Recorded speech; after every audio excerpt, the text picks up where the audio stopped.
Hi everyone, welcome to my channel, and today we're going to learn chapter 13 in H. Roberts' philosophy, the dose. Let's see the historical background. How did dose matter in medicine? Before Hahnemann's time, doctors believed that bigger doses is equals to better cure. They thought that if we give high dosage medicines and big doses, then the patient will have better cures. They used massive amounts of crude drugs, often leading to severe side effects. But that idea was not so great because when they gave crude drugs that was massive in amount, that led to severe side effects. And Hahnemann, who was trained in this system, also started with large doses. We know that Hahnemann initially was an allopathic doctor, isn't it? And later, after the discovery of the action of the drugs, and as he was not pleased with the treatment, and after the discovery of homeopathy, he just converted to homeopathy. So initially, as he was trained in this system, he started with large doses. Even after the discovery, the law of similia, he still used crude medicines, but he soon noticed something. While he did cure diseases with these doses, patients also suffered from drug effects or side effects. So he just noted that when he gave these high dosage medicines, the cure was possible, but along with that, some kind of negative effects or drug effects or side effects came to existence. This observation led him to experiment with smaller doses. The discovery of minimum dose. Hahnemann realized that smaller doses cured better than larger doses. So what he did he do? He started giving small doses, and when he gave small doses, he noted that just cured better than larger doses, and larger doses often cause unnecessary suffering. This led him to explore the dynamic nature of disease. If the disease was not just physical but also energetic, that is dynamic, then the cure should also act on the same dynamic level, not just a crude material level. So he just thought that if the disease is having some dynamic power and it's not just physical, it's having some energy, then the medicine that I should give also should have some energy. And that way, the cure should also act on same dynamic level and should not be just crude material level. Thus he began reducing the dose progressively, which led to the concept of potentization. Why did Hahnemann keep reducing the dose? Disease is dynamic, that is energetic, and not purely physical. So the medicine must work on the dynamic plane too. When diluted and potentized, a remedy activates its energy, making it more effective while reducing side effects. So, when we dilute a medicine, what will happen? The dose will be reduced, isn't it? And thus, there will be no side effects. We will reduce the side effects also. But when diluted medicine, it will not be having any power. We cannot put a globule on the sea, or we cannot just simply put it on the well and we will wait for that power. It will not happen. It will not act. You know why? Because that medicine was not potentized. That diluted medicine was not potentized. For that, what we should do? We should potentize that diluted medicine in order to activate its energy. So that's why the teachers and all the homeopaths suggest us, if we are putting a globule on a tumbler of glass of water, then we should just mix it, we should agitate, we should shake it such a way that the energy will activate its biophysics, its dynamic nature. And thus, what did he found? When he diluted the medicine, it just reduced side effects, and when he later potentized, the remedy got activated its energy, making it more effective. He discovered that the more he potentized a remedy, the stronger its healing effect became, but without causing harm. This was a revolutionary idea. Isn't it great? Like such a great, no side effects. That's why homeopathy doesn't have any side effects, because we use smaller doses, and that cures better. How modern science proves Hahnemann's right. Even today, modern medicine is catching up to Hahnemann's wisdom. Colloidal preparations in allopathic work on the principle of small doses. Hormones and vitamins work in minute quantities. For example, vitamin D, 1 part in 3 trillion cures rickets, and 1 part in 50,000 causes rickets. So, what does it mean? For example, let's consider this as 3 trillion and this as 50,000. So, if you are taking 1 part In 3 trillion, when we consider the amount, that is 3 trillion, it's huge, but we are just taking a tiny bit of 3 trillion, that is one part, so it's just small. And when we take one part from 50k, then that will be large amount, because 3 trillion is huge, but we take only a small quantity. But 50k when compared to 3 trillion is more concentrated, and we are taking large part, isn't it? So that's the difference. This follows the Schul's law. Small doses stimulate, large doses suppress or harm. This proves what Hahnemann said: small doses cure and large doses can harm. Hahnemann's Organon on dose. So Hahnemann just told us about this dose, how we should give the dose. So let's see what are the key aphorisms he mentioned about dose. Hahnemann refined his theory through various editions of the Organon. Let's look at some key points. In aphorism 112, large doses causes strong primary effects followed by counter effects. Small doses avoid these and generally restore health. So when he gave large doses, what all he noticed? He noticed strong primary effects, which was followed by a counter effect. So 2 effects came to existence. But later when he gave small doses, he avoided all these kinds of effects and generally restored health. In aphorism 128, the latent powers of a medicine are unlocked through potentization. So if that power of the medicine is in inactive state, that is latent, or that is in passive state, what we must do? We just shake it up, that we should potentize, we should titrate, we should do succussion. Just shake it and that power will be unlocked. In aphorism 156, if remedy is not sufficiently diluted, it may produce new symptoms in sensitive patients. So each individual differs from person to person, isn't it? So if we are not diluting it sufficiently, then what will happen? For sensitive patients, it will create new symptoms, new problems, new side effects, new symptoms will be produced. And in aphorism 157, if the dose is too large, the initial aggravation will last hours. So if we are giving large dose, what will happen? The aggravation, normally aggravation, slight aggravation will be there. That means that we gave right remedy and the cure is taking place. But if that initial aggravation is prolonged, then it suggests that we gave a large dose, and that is not good. Because why should Hahnemann already made this homeopathy so that the patients will not suffer much? But if we are giving large doses and making that person suffer, then what is the goal of his system? So we should give what? We should give small doses, because in aphorism 159 he says the smaller the dose, the shorter the aggravation period. And in aphorism 160, no matter how small the dose, if the remedy is correctly chosen, it will act and cure a recent disease. So it doesn't matter how small dose the remedy is. You know why? If you took the remedy that is exactly, that covers the symptoms of the patient, that is the similimum, then that remedy will act on that person, and it doesn't matter the size of the dose or size of the remedy or size of the number of dose, anything, because a small dose is sufficient enough. Homeopathy is not outdated, it's future medicine. Hahnemann didn't randomly dilute medicine. He followed a deep understanding of natural healing laws. His discoveries align with modern physics, nanotechnology, and biology. Fields that are only now exploring what he proposed over 200 years ago. So we are just ahead. Our explanation is just ahead. Even though this was founded 200 years ago, the explanation is still ahead. The science is still discovering all those things. His discoveries are not outdated, but ahead of their time, as science is still catching up. So maybe it could be you who is watching this video that bridges the gap. You could be the homeopath who confidently stands in front of scientists and explains how homeopathy works in biological and quantum terms.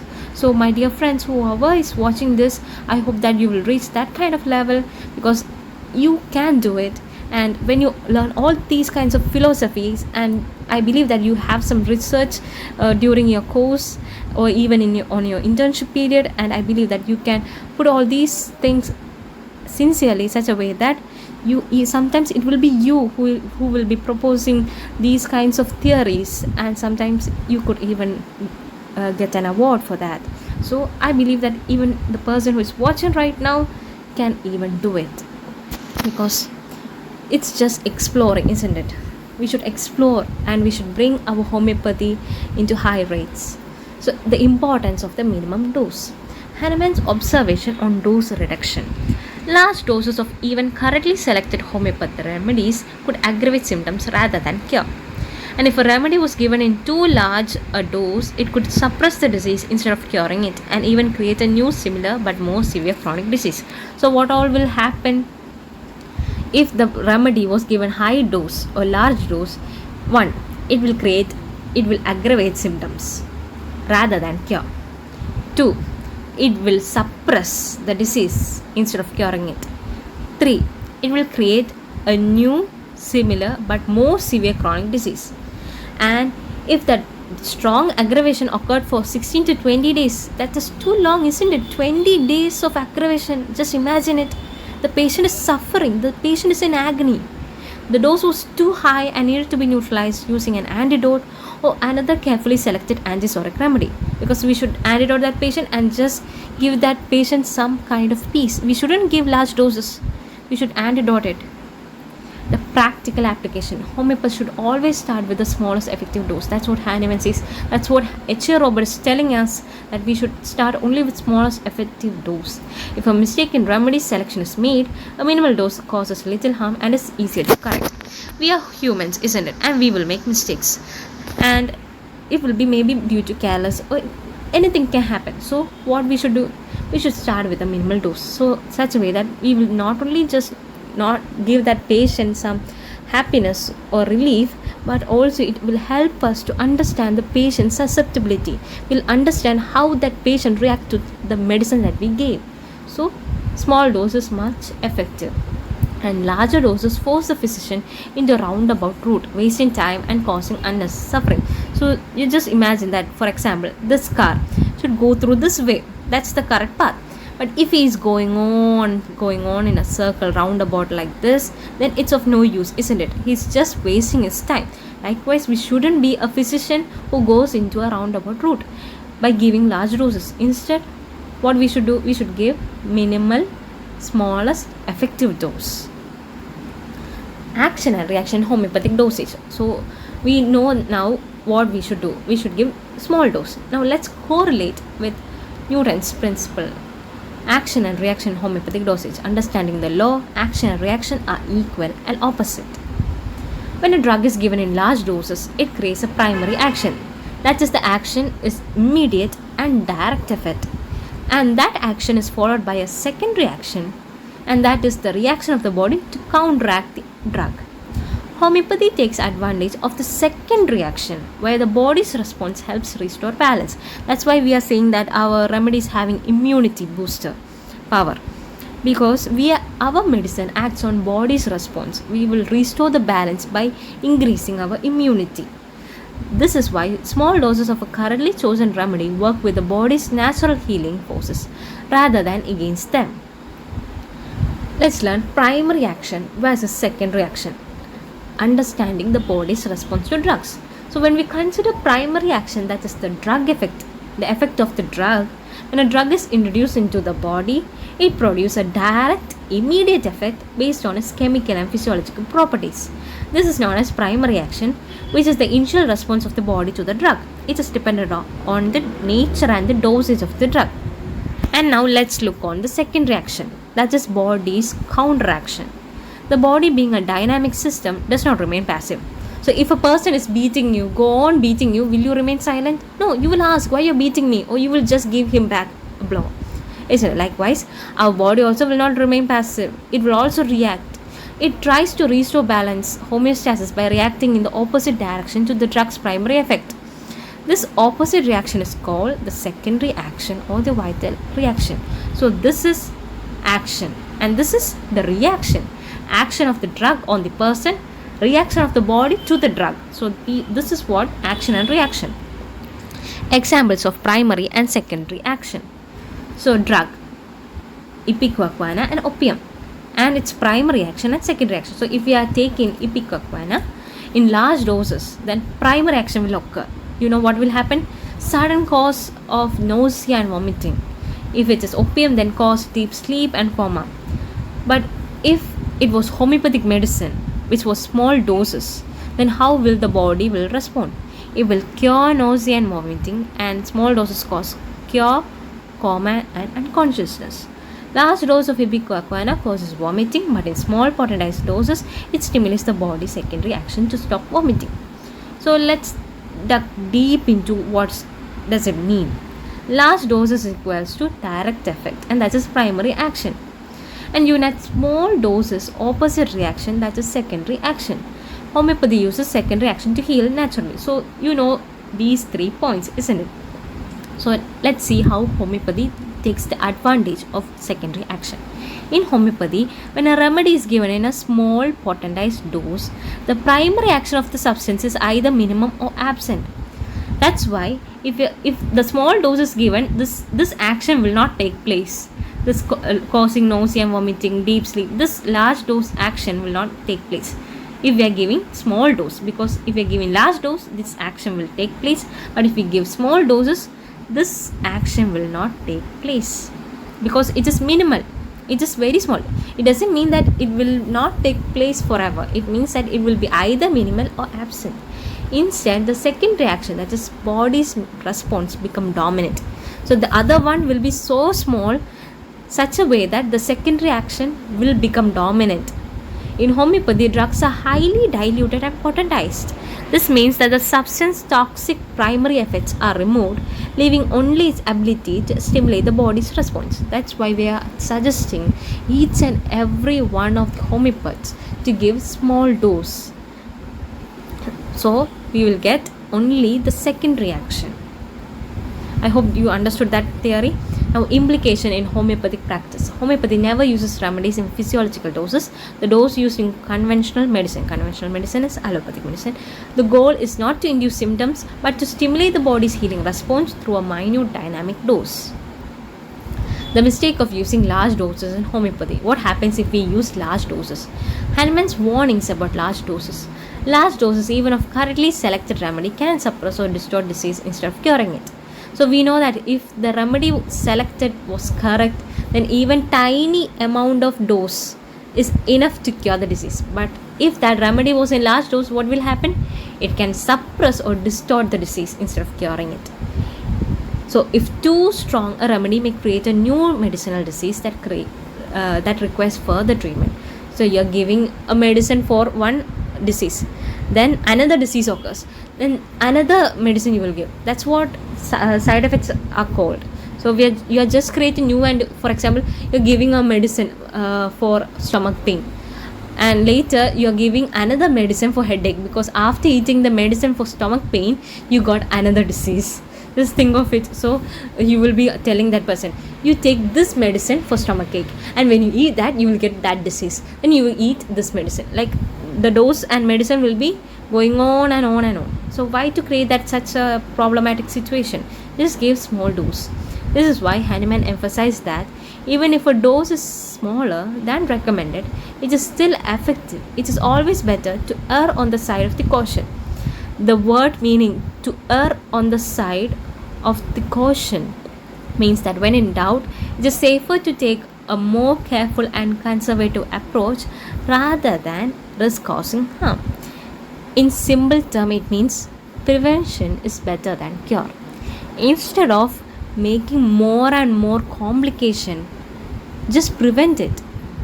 So you gave one medicine, it became side effects came to occur, you gave another medicine. Why such kind of thing is happening? Just prevent it. Just give small dose. That's enough. Prevention is better than cure. Now let's see what happened to Bonhoeffer when he gave large doses. Bonhoeffer's experience. Even experienced homeopaths like Bonhoeffer initially doubted the power of small doses. Like if, for example, you could have that doubt. Like such a small dose, will it really work? Is it really? Can you please say the logic behind it? Even you can think like that. Likewise, Bonhoeffer also thought, does it work like that? So he just gave large doses. After witnessing bad results from large doses, he admitted his mistake and adopted Hahnemann's minimal dose approach. We know that experience is the best teacher, isn't it? So, through his experience, he learned that large doses is not good as we thought. So, he admitted his mistake and adopted Hahnemann's minimal dose approach.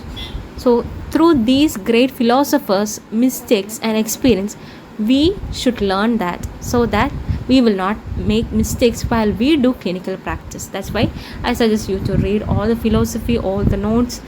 So, it will not only just aid you in clinical practice but also will improve our system. The role of potentization in dosage. Through titration, that is grinding, and succussion, that is shaking, the latent power of a remedy is unlocked. A potentized remedy acts on the dynamic plane of the disease rather than merely on the physical body.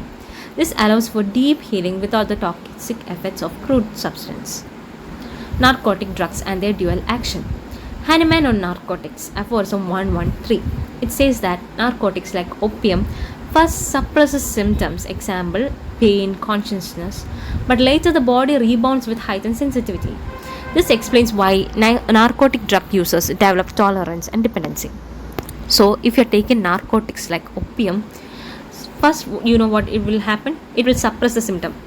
For example, a person who was really in grief state, who was sad, who felt lonely, he took some opium. First the symptom, what was he having? He was having grief, he was having sadness, he was feeling loneliness. So this opium will reduce or suppress that symptom.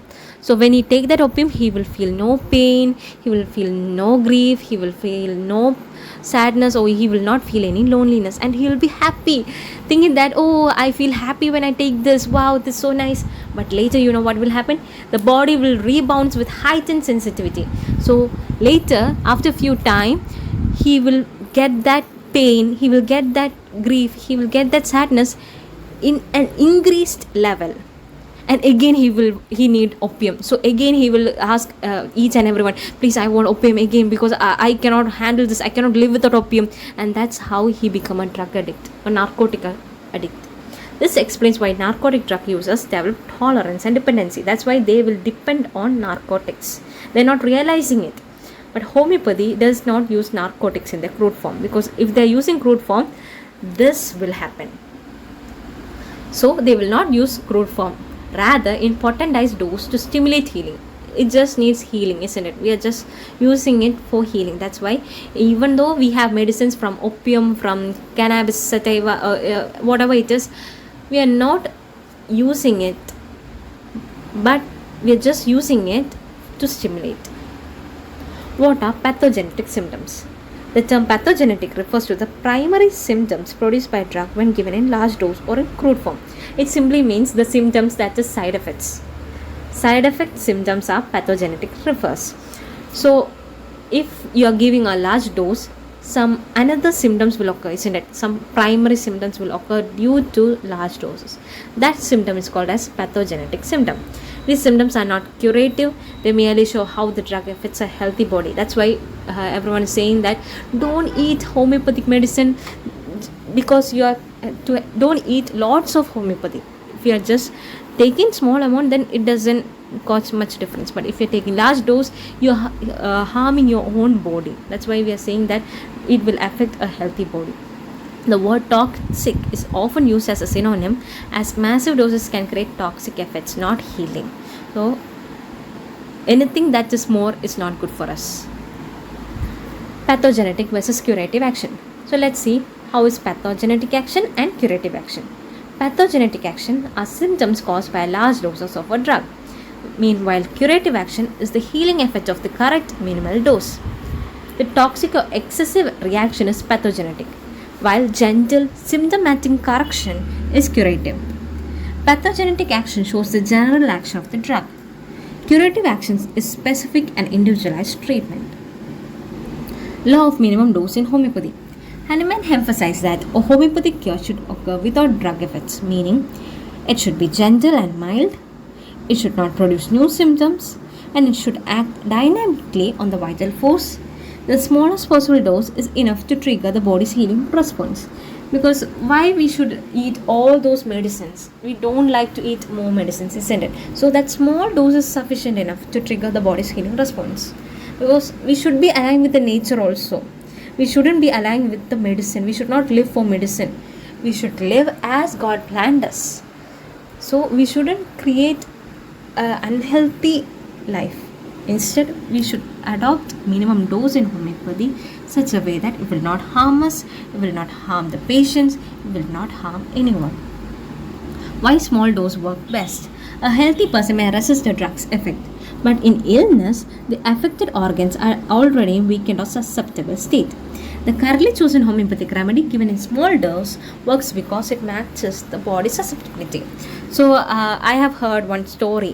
One of my friend told me that a patient came to him and told that he's having headache, but he was like checking all that Google Assistant and understood all the homeopathic remedies, and he found that which all remedies will act on for headache, and he just found that remedy is not only acting on headache but also acts on the bladder, acts on the stomach, GIT, acts on his arms, extremities, everything. So he just asked to the doctor that you if you are giving me this medicine that's for my headache, how does that medicine know that it should cure my headache and it shouldn't act on any other parts of my body?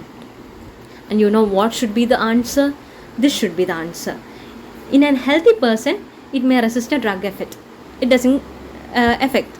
But if you are sick, if you're having a headache, the affected organ, that is your head, that's your brain, are already in a weakened or susceptible state. So only the weakened, susceptible state of the organ is affected. But healthy part will resist a drug's effect because it's healthy. So the currently chosen homeopathic remedy, though it have action on other parts of the body, if it is given in small doses, it will work as it matches the body's susceptibility. So that remedy, because it's not just a remedy, it is a dynamic level, energetic.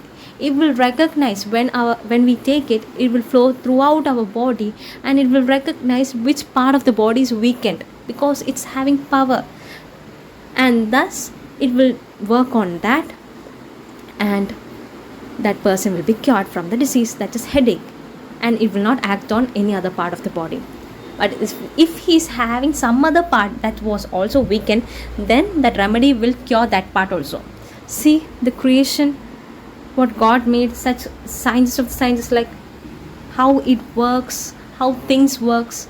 So if anyone asks you in your clinic while you're practicing, if they ask you such kind of question, then you should answer this, because our medicine is dynamic and it knows which part is affected, which is in weakened state, which is in energetic state, or which is healthy.